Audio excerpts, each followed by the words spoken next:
Glória a Deus, aleluia. Ficamos em pé, irmãos, chegou o momento da palavra. Eu convido o presbítero Ivan, que estará ministrando a palavra nessa noite.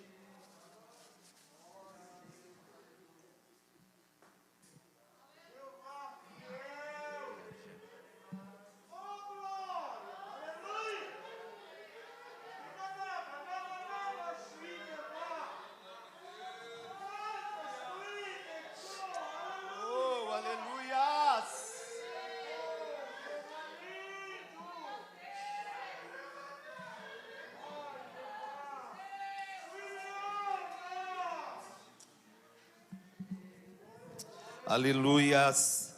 Saúde os irmãos com a paz do Senhor. Aproveitando que os irmãos estão em pé, abra sua Bíblia em abram sua Bíblia em 2 Samuel 23. Aleluia, Jesus. Obrigado, Senhor. Deus maravilhoso. Todos acharam? Amém? Vamos ler junto a partir do verso 9 no 3. A partir do verso 9, 2 Samuel 23, verso 9. Vamos lá. 1, 2, 3. E depois dele, Eleazar, filho de Dodô, filho de Aioi, entre os 3 valentes que estavam com Davi, invocaram os filisteus que ali se ajuntaram, pelejar quando Israel, os homens subiram. O 10.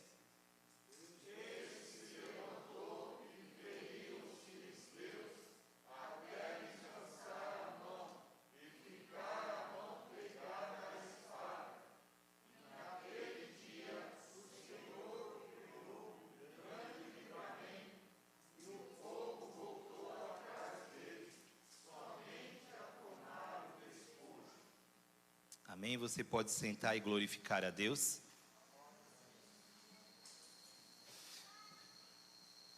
Irmão, estava ali, o Espírito Santo, como em todo culto nessa casa, foi falando com os nossos corações.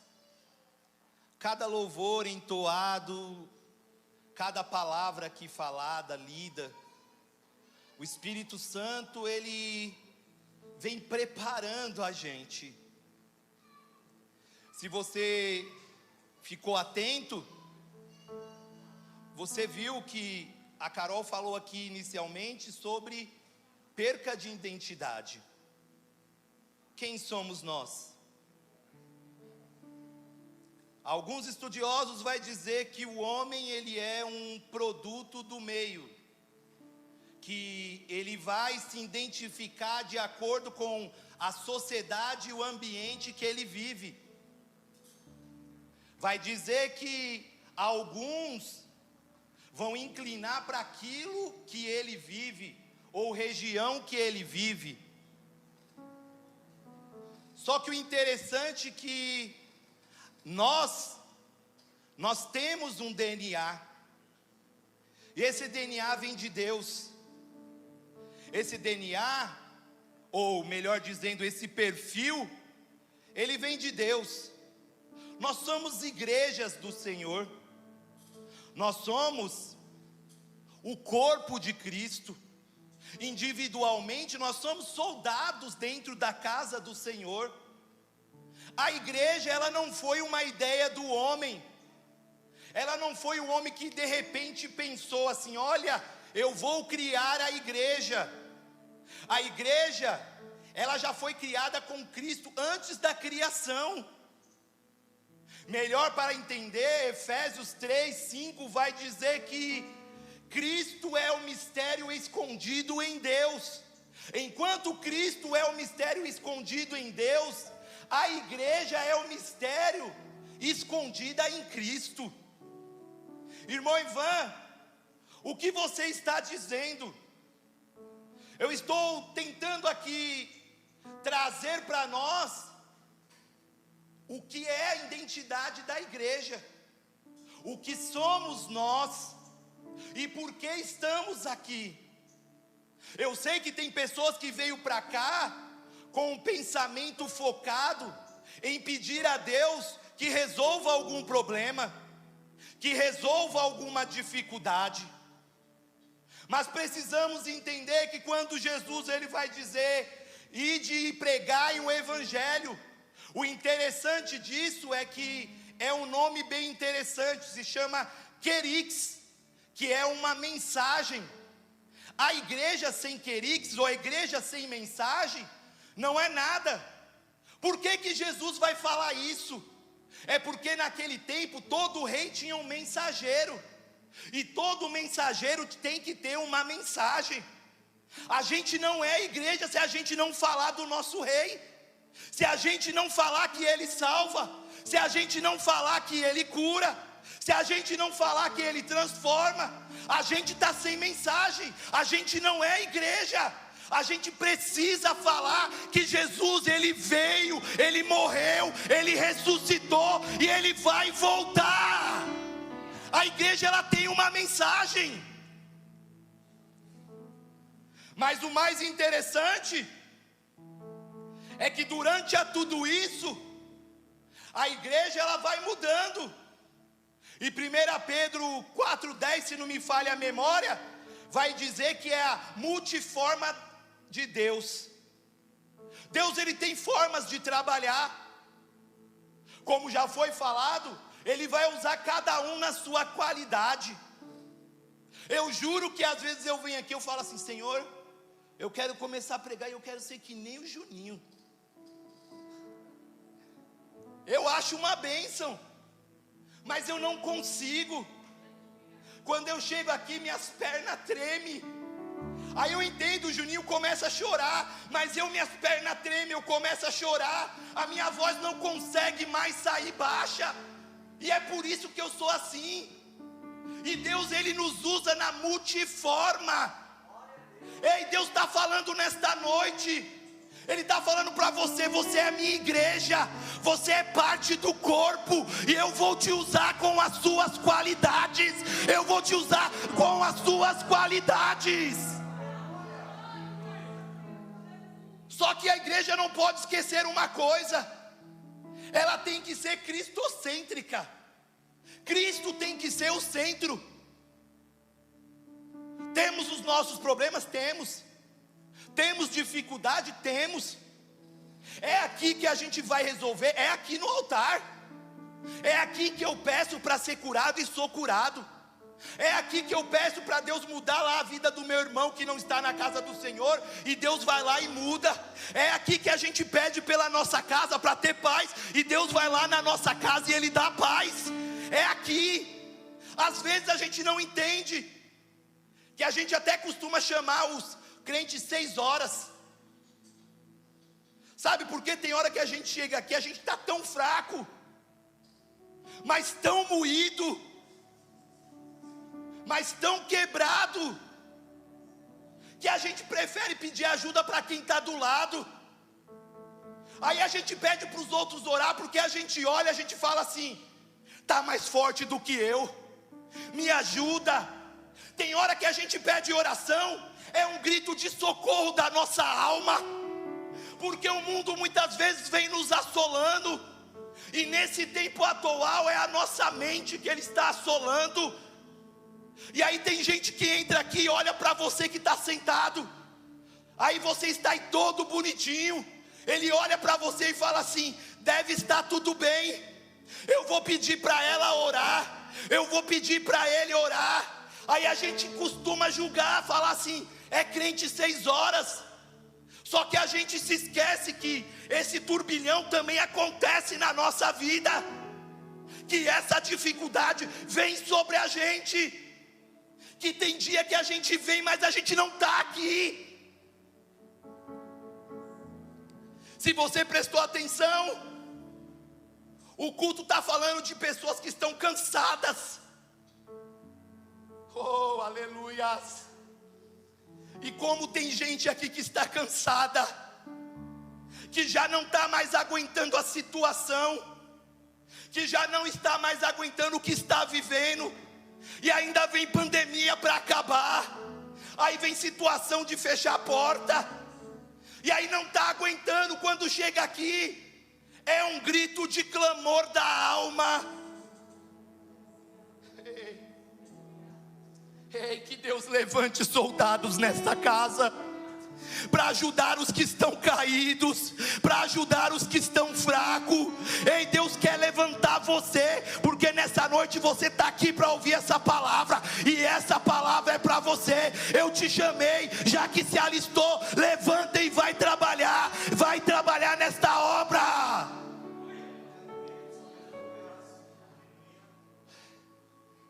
É tanto Deus trabalhando na multiforma, que a gente vai ver Deus chamar Davi. O povo quer Saul. O significado do nome Saul é desejado. Davi é amado. O interessante é que no capítulo 16, Samuel vai até lá ungir. Só que ele vai com o pretexto de sacrificar. E ele chega lá para sacrificar. E passa um. Por ele teria escolhido o primeiro. Passa outro. É bonito. Tem postura de rei. Eita, parece rei. Fala bonito. Se veste bonito. Anda bonito. Mas Deus não chamou os bonitinhos, não. Deus, Ele chamou quem obedece, quem sabe que às vezes está no meio do pasto, mas está no meio de obediência. Queria estar em outro lugar, mas está no pasto, está por obediência. Tem hora que a gente está em lugar que a gente não quer estar, mas a gente continua por obediência. Irmão, não está bom, mas continua na obediência. Vão ter que te esperar em pé na mesa para sentar, porque Deus está falando, a sua hora está chegando, o momento de eu te usar está chegando, e esse tempo que está vindo, é tempo para levantar Davi, é tempo para levantar quem ficou na obediência, é quem viveu na obediência, quem aprendeu na obediência. É noite de levantar soldados. Ele unge Davi, a história é muito conhecida. No capítulo 17, o interessante é que os filisteus vão de encontro a Israel. Olha só como Deus usa a sua identidade. Capítulo 17, versículo 1. Pode pôr para mim, por gentileza? 1 Samuel 17:1. Diz assim: e os filisteus ajuntaram os seus arraiais para a guerra, e congregaram em Socó, que está em Judá, e acamparam-se entre Socó e Azeca, no termo de Damim. A guerra ela vai começar nesse momento. Golias, ele vai para frente e vai falar assim: se tiver um homem para lutar comigo. Sabe por que ninguém foi? Porque ninguém estava preparado para lutar. Sabe por quê? A cidade de Socó significa arbustos. Azeca significa buracos em lugares escavados. E Damim significa cercado de sangue. Olha Deus usando a identidade de Davi. Quando o leão ia atacar uma ovelha, ele não ia com tudo. Primeiro ele ficava à espreita nos meios dos arbustos.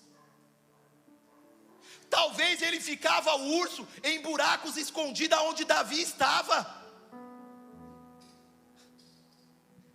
Eu não sei se você está entendendo o que Deus está falando, mas Ele está mandando eu dizer para você: Essa prova que você está passando é treinamento para a vitória que eu vou dar para você. Melhor dizendo, para você não, eu vou dar a vitória para a sua casa, porque você está se preparando e eu vou te levantar e você vai ser usado para vencer esse gigante.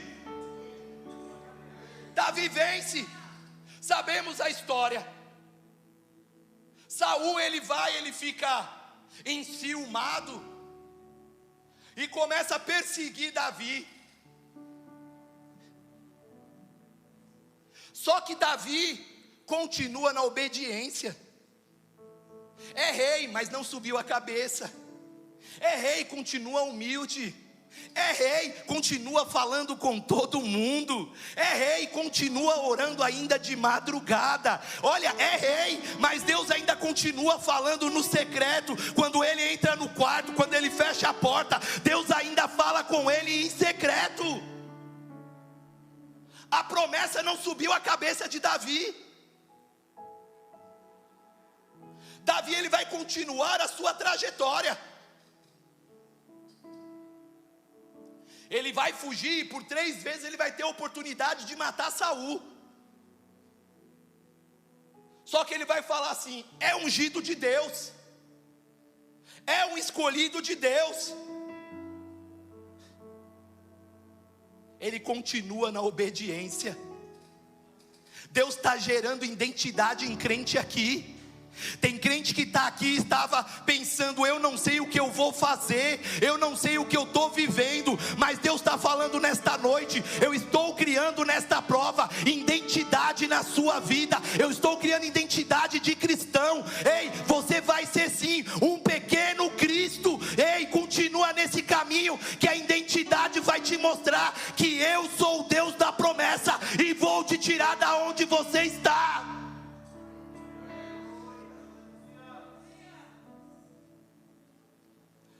A história diz, e a Bíblia, que Davi, ele vai fugir, ele vai se fazer de doido, com o rei Aquis, com medo de morrer, e logo em seguida ele vai correr para a cidade, ou melhor dizendo, para Adulão. Adulão é um local onde tinha muitas cavernas. E ali aonde ele vai ficar, é aonde Davi vai começar a conhecer pessoas com identidades diferentes. A Bíblia vai dizer que todo homem devedor, e lembrando que naquela época, quem devia para alguém se tornava escravo. Todo homem devedor ia para Adulão. Todo homem de espírito desgostoso ia para Adulão. Todo homem endividado, ele ia para Adulão. A multiforme de Deus estava em Adulão. Ei, Deus está gerando identidade em lugares que ninguém dão nada. Em famílias que alguém já falou assim: essa família não vai dar para nada que preste. Deus está gerando a multiforme em famílias que alguém já falou assim: é o ponto final da família, acabou a família. Deus está falando nesta noite: eu começo uma história nova, eu começo uma história nova em Adulão. Mesmo que você esteja fugindo, eu vou começar uma história nova. A gente vai perceber que ali, em torno de 400 homens, inicialmente vão seguir a Davi. Davi, ele vai esperar Saul morrer. Ele não vai tomar nenhuma decisão precipitada. Ele vai se tornar rei. Ele vai mostrar que é um homem segundo o coração de Deus. Todos aqui conhecem o Salmo 51. E ali é tão lindo que ele não vai falar assim: Senhor, não retire de mim o meu carro. Senhor, não retire de mim a minha casa. Senhor, não retire de mim o meu castelo, os meus soldados. Não, ele vai falar assim: Senhor, não retire de mim o seu espírito, porque o que me importa é ter o seu espírito, é acordar com o seu espírito, é ir dormir com o seu espírito, é viver com o seu espírito. E se a porta estiver fechada, está com o seu espírito.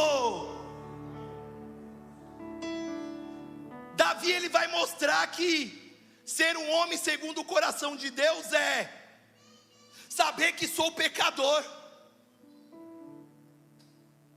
mas eu não posso viver sem Deus, não posso andar sem Deus. Aleluias. Eu não posso sair da minha cama de manhã sem a presença de Deus. Eu não posso sair para trabalhar sem a presença de Deus. Eu não posso entrar no meu carro sem a presença de Deus. Eu não posso estar lá no meu trabalho sem a presença de Deus. Eu não posso estar lá na faculdade sem a presença de Deus. Aonde quer que eu for, tem que ter a presença de Deus. Aí sabe por que isso arde ao nosso coração? Porque é o vazio que tem dentro de nós. É a presença de Deus que está faltando. Oh, aleluias.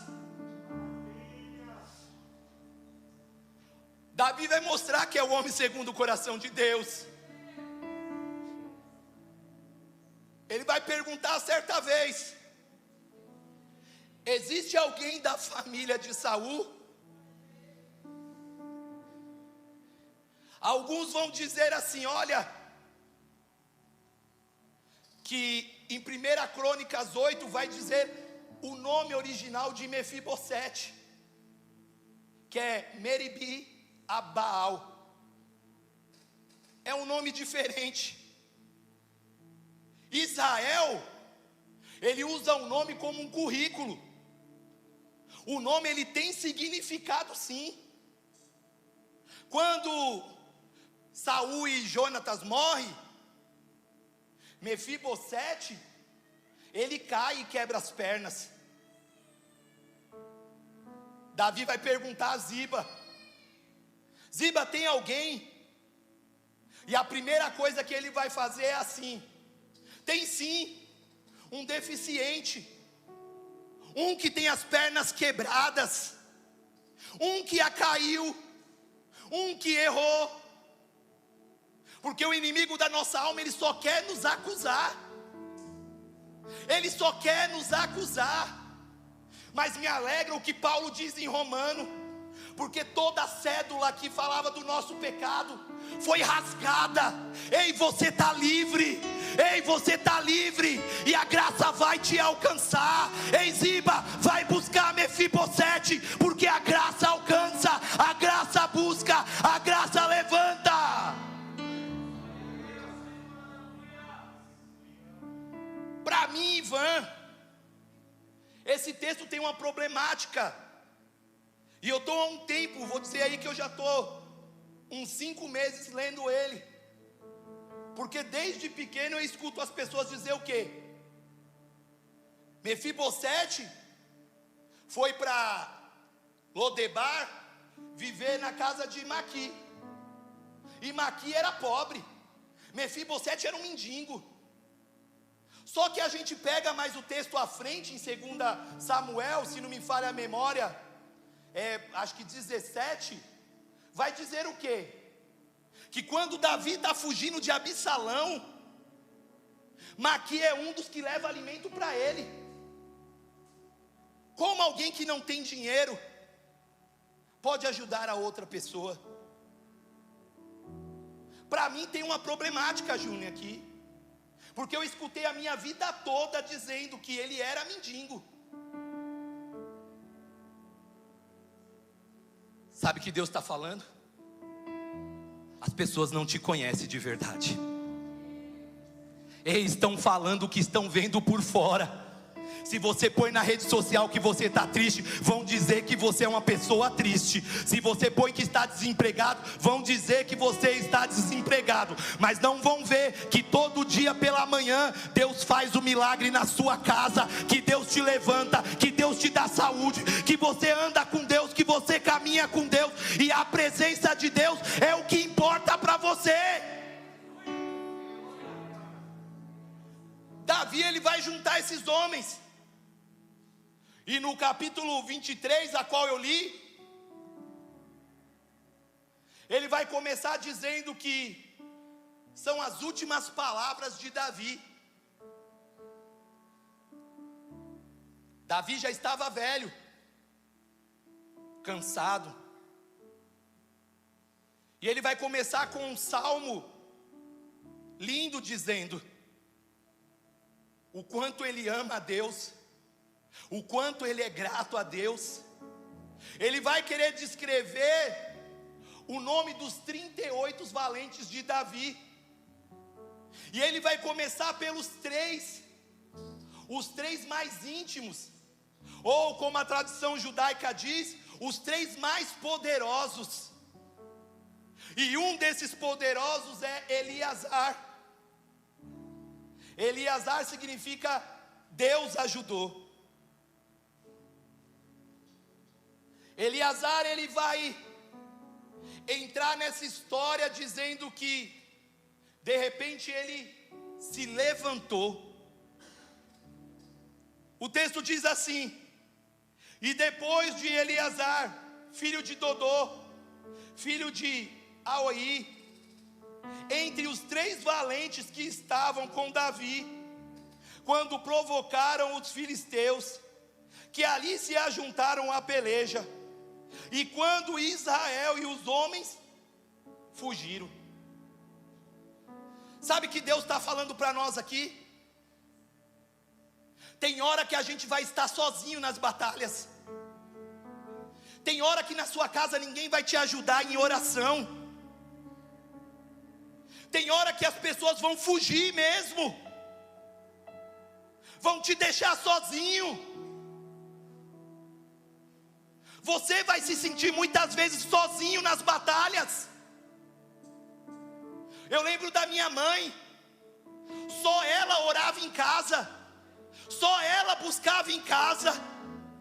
Mas o interessante é o que eu sempre digo: toda madrugada quando eu chegava, eu podia estar bêbado, eu podia estar drogado, ela estava lá orando, porque o que importava para ela não era estar sozinha não, o que importava para ela era ter a presença de Deus. E quando eu entrava ela falava: Deus, obrigado, ele voltou, mas pega ele, Deus, pega ele, Deus. Deus está falando para pessoas aqui: não desista. Ei, não para de buscar pelas pessoas da sua casa. Ei, não para. Tem pessoas que estão dentro de casa com ansiedade, depressão, e Deus está falando nesta noite: eu estou te levantando, soldado. Eu estou te levantando para ajudar, para levantar, para erguer quem está caído.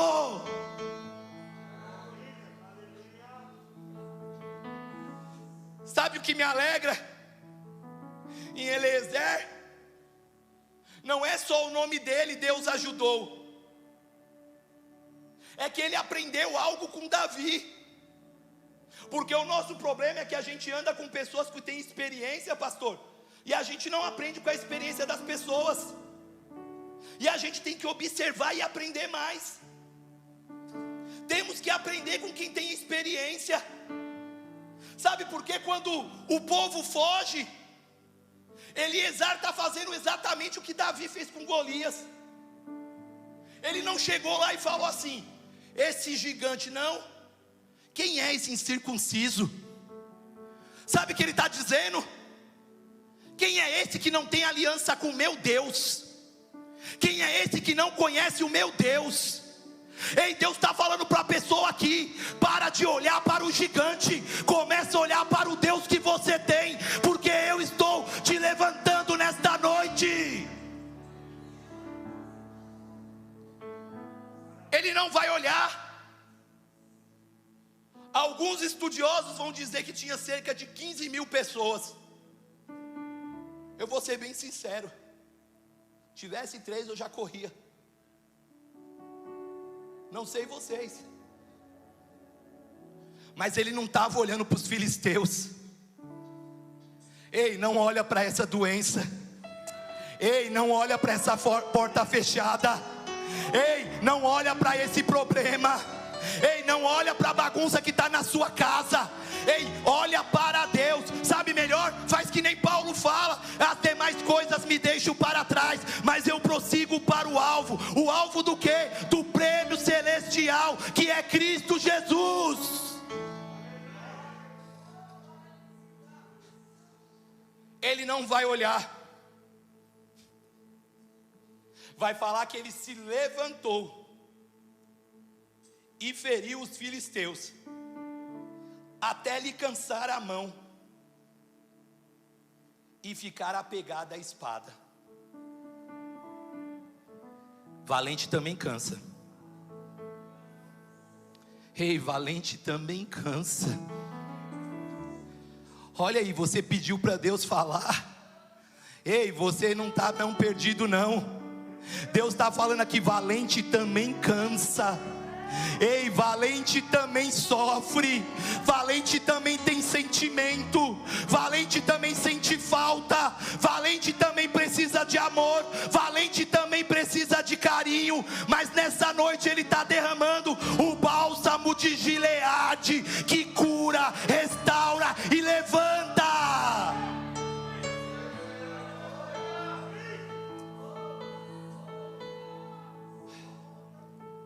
Chaplin vai dizer, um teólogo, que a mão dele ficou apegada porque deu uma cãibra na mão dele. A Bíblia do Expositor vai dizer que a tradição judaica diz que depois da guerra foi preciso soldados para soltar os dedos dele. Flávio Joséfo vai dizer, um grande estudioso judeu, ele vai dizer que toda vez que ele estava lutando, o sangue dos inimigos escorria na mão dele e criava uma massa, e por isso a mão ficou dura e presa. São apenas suposições. Mas o que mais me alegra é que vai dizer a parte C do versículo, que diz assim: e naquele dia o Senhor deu um grande livramento, e o povo voltou atrás, somente a tomar os despojos. Irmão Ivan, eu não entendi. Não importa se foi cãibra, não importa se foi o sangue, mas a parte C do versículo nos ensina: foi Deus que deu vitória. Foi Deus que deu vitória. Ei, você não sabe como está ainda de pé, não sabe como está andando, como está orando. É Deus que está te dando vitória. É Deus que está te dando força. É Ele que coloca você de pé.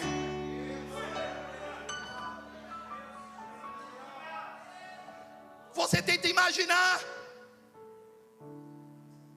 porque tem época da nossa vida,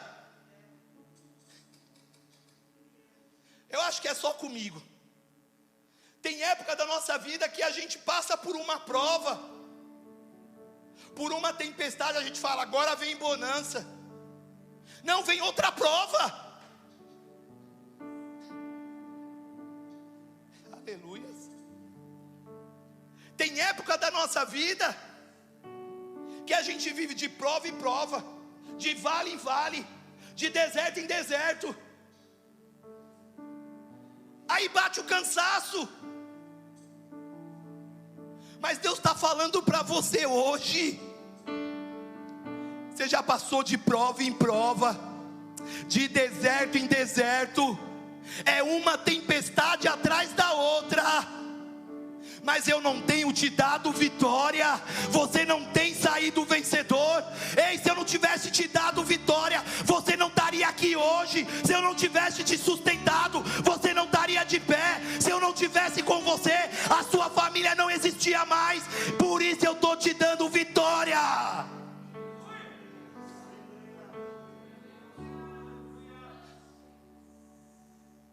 Ele vai lutando. E tem gente que está assim lutando todo dia. Olha só, a espada na mão, você tenta largar. Tem gente que está aqui que nem Jeremias. Jeremias vai dizer: Senhor, eu não vou falar mais a sua palavra.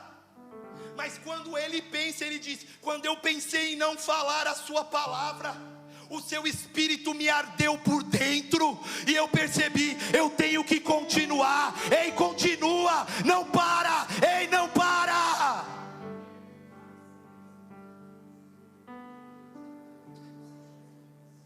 Você não está entendendo como ainda está. Tem gente que está só assim, ó, fazendo um movimento, mas não está largando a espada. Tem gente que está com pouca força lendo essa palavra. Ei, mas Deus está te dando vitória, porque você ainda não largou essa espada. Ei, mas quando começar a ficar fraco, não se preocupa, porque o mesmo sangue que nos deu vitória lá no Calvário, Ele vai fixar esta palavra na tálba do seu coração, e a palavra não vai sair da sua mão. Ei, vai ser de dia, ela vai estar na sua boca, vai ser à noite, ela vai estar na sua boca, vai ser no trabalho, ela vai estar na sua boca. Ei, você não vai parar.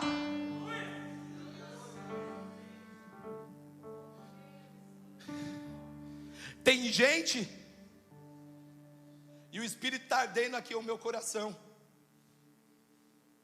que chegou aqui cansado. Se não tivesse passado por algumas situações, se não tivesse conhecido em outras provas Deus, já teria largado tudo.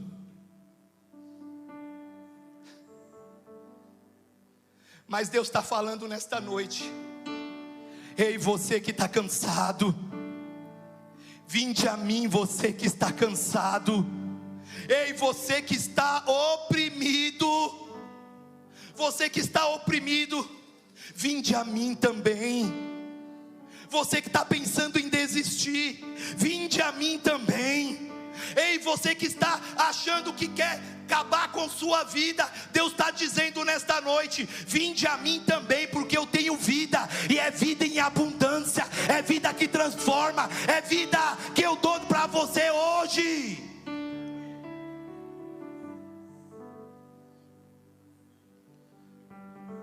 Ele vai continuar com a espada,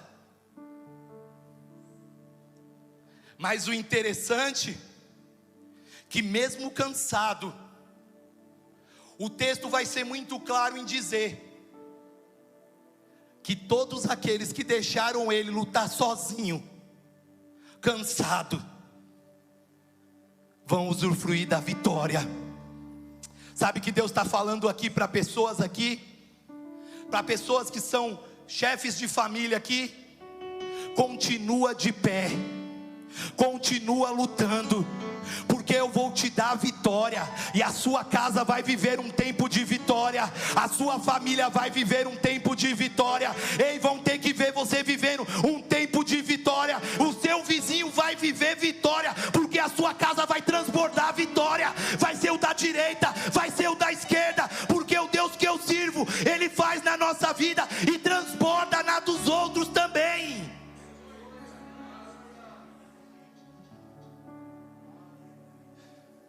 Eles vão voltar,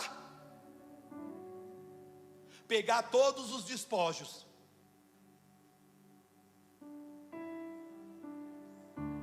mas fica uma pergunta, irmão Ivan,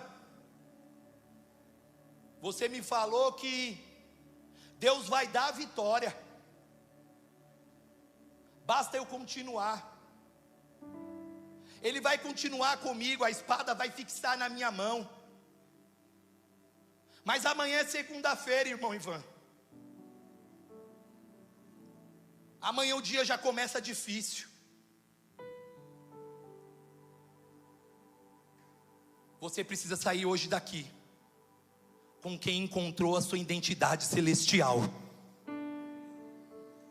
sabendo que a sua maior vitória não é aqui nessa terra, que a sua maior vitória, o seu nome está escrito no livro da vida. Ei, você pode vencer nessa terra, mas se não tiver o seu nome escrito no livro da vida, não vai adiantar nada. Deus está falando: se alegra a igreja, se alegra a igreja, porque o seu nome está escrito no livro da vida. Você hoje pode dizer: eu estou livre em Cristo Jesus. Se coloque de pé, por gentileza.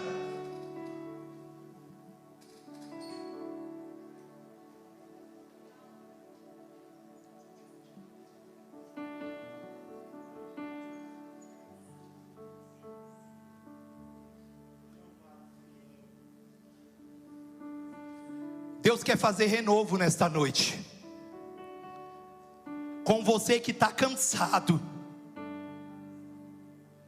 com você que quer começar uma vida nova na segunda-feira. Deus, Ele quer fazer renovo com você hoje. Ele está falando: você não estava me pedindo uma resposta, então é agora que eu vou fazer renovo com você. Eu vou fazer renovo é nesta noite. Eu quero começar a mudança lá na sua casa é nesta noite.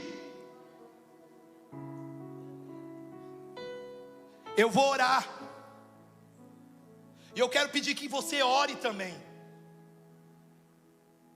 mas ore com a sua alma, porque não é esse gordinho aqui suado que faz nada, é a sua comunhão com Deus agora. Ele quer dar renovo aqui nesta casa, mas Ele precisa de um soldado disposto a renovo, com um soldado disposto a ficar com a espada na mão, mesmo que esteja cansado. Nós vamos orar. Você tem que orar, porque a mudança vai chegar lá sim.